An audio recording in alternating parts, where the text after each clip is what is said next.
এবং রূপনগরকে আবার স্বাধীন করেন। তিনি মহা অমৃত জল লাভ করেন, যা দিয়ে তিনি এই রাজ্যকে চির সুরক্ষিত রেখে গেছেন। সপ্তমী নদী দিয়ে বেঁধে দিয়েছেন দুই রাজ্যের সীমানা, আর রচনা করে গেছেন রাজ্যকে সুরক্ষিত রাখার এক নির্দেশনামা, যেখানে লেখা আছে এই রাজ্যের রাজাই হবে সর্বশক্তিমান। আর রাজার যখন সময় ফুরিয়ে আসবে, তখন সপ্তমী নদীর জলও ধীরে ধীরে শুকিয়ে আসবে। কেবলমাত্র তখনই বিপদ, তখনই পবিত্র নদী পেরিয়ে খোক্কসরা অবাধে আসতে পারবে এপারে। তারপর থেকে খোক্কসরা সর্বশক্তিমান হওয়ার লোভে ওই মহা অমৃত জল নেওয়ার জন্য রূপনগর দখলের লড়াই করে চলেছে। এই নিয়ে খোক্কসরাজ বিকটের সঙ্গে বর্তমান রাজা বিক্রমদেবের শেষবারের মতো এক ভয়ানক যুদ্ধ হয়।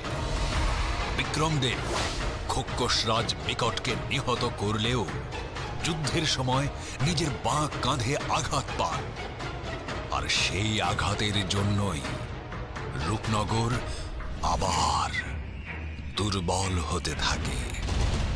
আহত বিক্রমদেব বোঝেন সময় এসে গেছে উত্তরাধিকারী ঘোষণা করার, কিন্তু তিনি তো সন্তানহীন। তাহলে কে হবে রূপনগরের পরবর্তী শাসক? এর উত্তর খোঁজার জন্যই তিনি পৌঁছান যুগপুরুষ আদিদেবের নির্দেশ জানতে। মহারাজ বিক্রমদেব, প্রস্তুত হন। আজ রাতে রূপনগরের রাতের আকাশে দেখা যাবে এক অদ্ভুত রামধনু। সেই রামধনু থেকে তারা খসা মেশানো সোনালি জল নেমে আসবে বৃষ্টির মতন।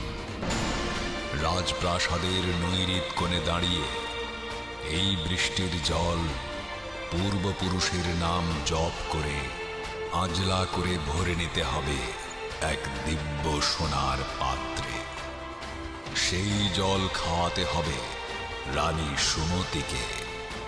ঠিক 9 মাস পরের পূর্ণিমায়, যখন চাঁদের রং গোলাপি হবে, সেই পুণ্য লগ্নে রানী রূপনগরের ভবিষ্যতের যোগ্য উত্তরাধিকারীকে জন্ম দেবেন।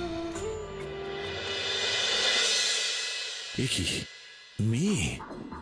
এতদিন তো আমাদের বংশের জ্যেষ্ঠ পুরুষরাই রূপনগরের সিংহাসনে বসেছে।